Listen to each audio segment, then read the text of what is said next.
My name is Elina, and the morning he left felt normal. That's what scares me the most. There was no fight, no warning, no strange behavior. He kissed my forehead before leaving, just like every other day. "Don't forget to eat," he said. I remember rolling my eyes. "Go to work," I told him. He smiled, then he left. And that was it. No last look, no hesitation, just gone. I didn't realize anything was wrong until I saw the note.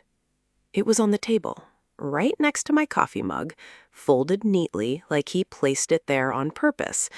My name was written on it. Elina. Simple, familiar. My chest tightened a little. Not panic, just confusion. I picked it up. Sat down slowly. I don't know why, but my hands felt colder than usual. I opened it. The first line was normal. "I'm sorry." I expected that.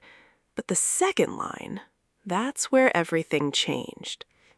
"You were never supposed to find out like this." I stopped reading, just stared at those words, because I didn't understand. Find out what? I read that line again, then again, and suddenly the note didn't feel like a goodbye anymore.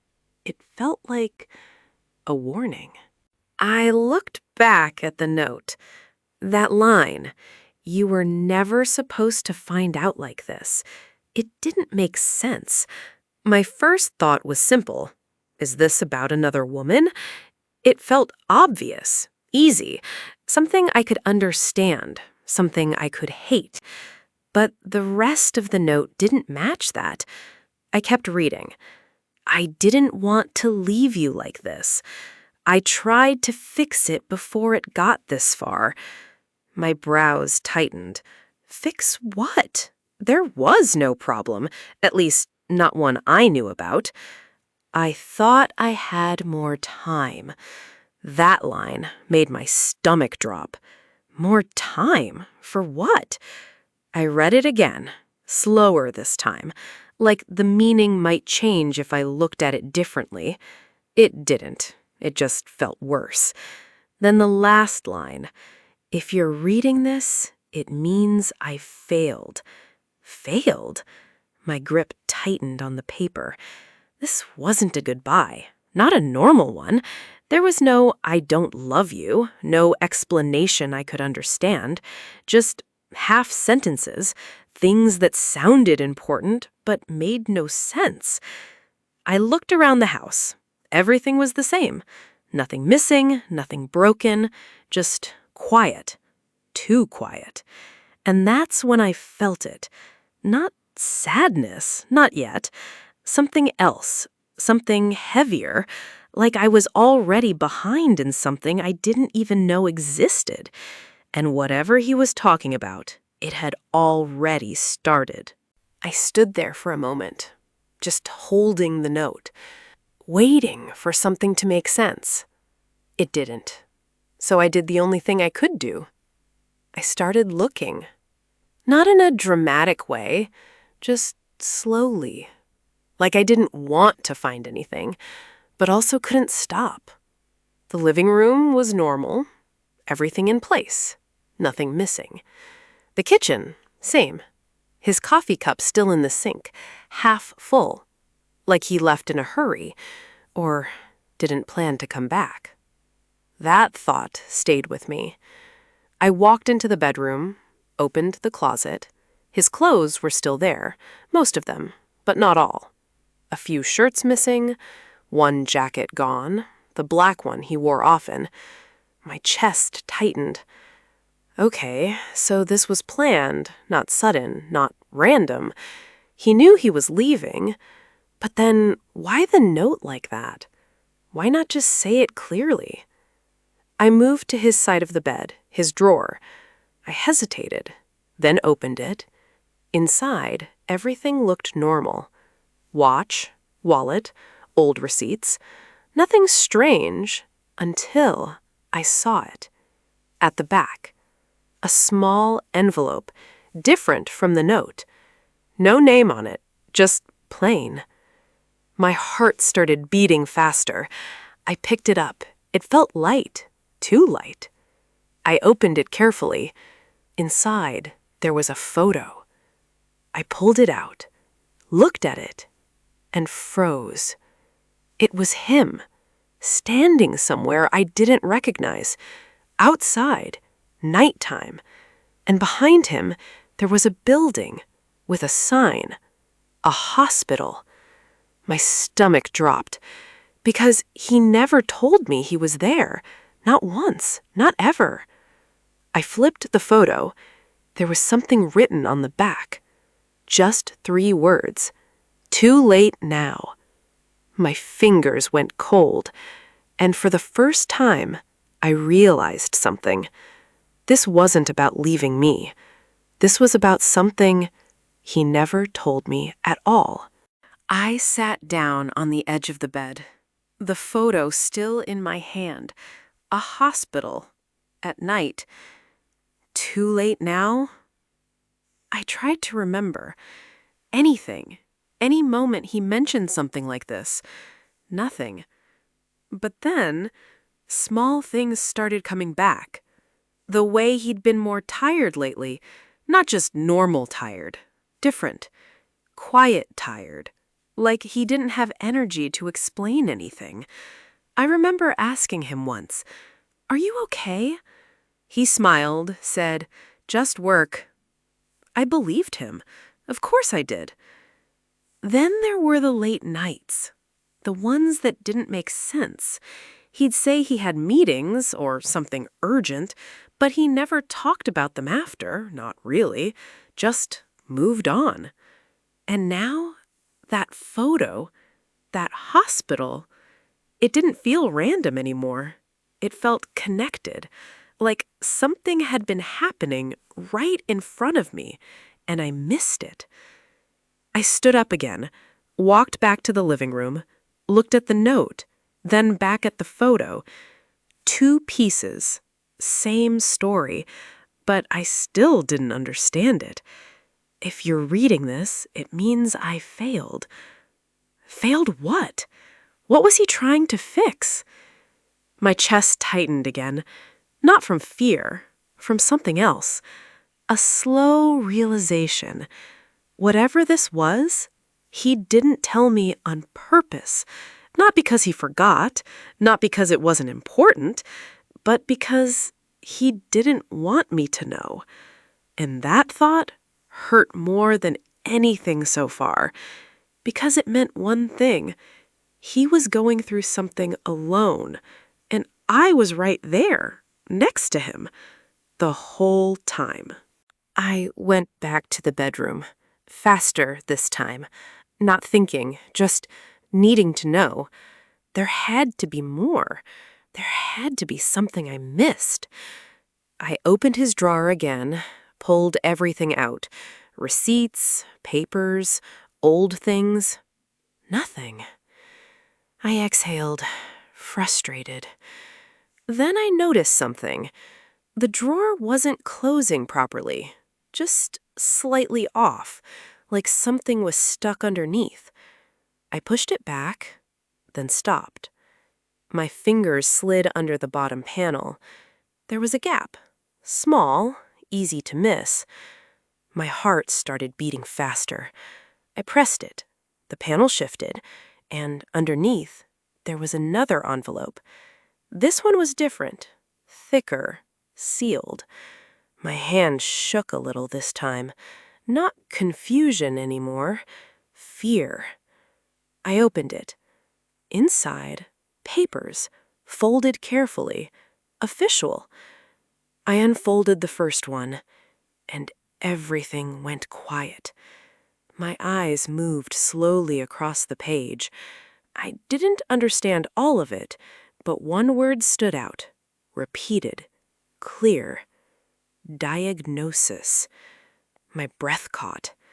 I flipped to the next page, then the next. Dates, test results, doctor names, all real, all recent. And then his name, at the top. My hands went cold. No, No, this didn't make sense. Why didn't he tell me? Why would he go through this alone? I looked back at the note in my other hand. I thought I had more time. Now it made sense. Too much sense. I felt my chest tighten, not just from fear, from something worse. Regret. Because suddenly, all those small moments, his silence, his distance, his tired eyes, they weren't random. They were signs, and I didn't see them. Or maybe I chose not to. I sat down slowly, the papers still in my hands, and one thought kept repeating. This wasn't a goodbye. This was him disappearing. I stood up so fast, the papers slipped from my hands. I didn't pick them up. I didn't think. I just moved. Grabbed my phone, my keys, called him. Once, twice, 3 times. Nothing. Straight to voicemail. "Pick up," I whispered. "Please just pick up." Silence. I grabbed the photo, looked at the hospital again. The name. I didn't even think twice. I left the house, didn't lock the door, didn't care. The drive felt longer than it should have. Every second felt wrong. My mind kept racing. Why didn't he tell me? How long has this been happening? Where is he now? I gripped the steering wheel tighter. Stay calm, I told myself, but I wasn't calm, not even close. I reached the hospital, parked badly, didn't fix it, just ran inside. The air felt cold, too bright, too quiet. I walked up to the front desk. My voice came out faster than I expected. "I'm looking for someone," I said. I gave his name. The woman typed, paused, then looked at me. Something in her expression changed, and I felt it before she even spoke. "I'm sorry," she said slowly. My chest tightened. "What do you mean?" I asked. She hesitated. Then, "He was here." Was, past tense. My heart dropped. "When?" I asked. "Yesterday," she said. "Yesterday? That was the same day he left." "Where's he now?" I asked, my voice barely steady. She shook her head slightly. "I don't have that information." That didn't make sense. Nothing made sense. I stepped back. Everything around me felt distant, like I was too late, like I missed something important. Again. And then I remembered. The photo. The words. "Too late now." And suddenly, those words didn't feel like a message anymore. They felt like a truth. I just didn't understand yet how late I really was. I stood there for a few seconds, not moving, not thinking clearly, just trying to breathe. He was here. Yesterday. Then gone. I walked back to the desk. "Please," I said. "There has to be something you can tell me." She hesitated, then looked at me again, carefully this time. "Are you family?" she asked. I paused. My throat felt tight. "I'm his wife." The word felt different now. She nodded slowly, then lowered her voice. "He didn't want anyone contacted." That hit me hard.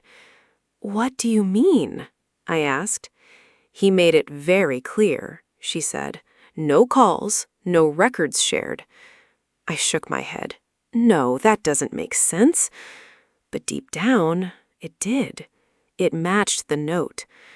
I thought I had more time. "He didn't want you to know," she added quietly. And that broke something in me. Not because he hid it, but because I finally understood why. He wasn't just sick. He was preparing for something final. I stepped back. My legs felt weak. What was it?" I asked. She hesitated again.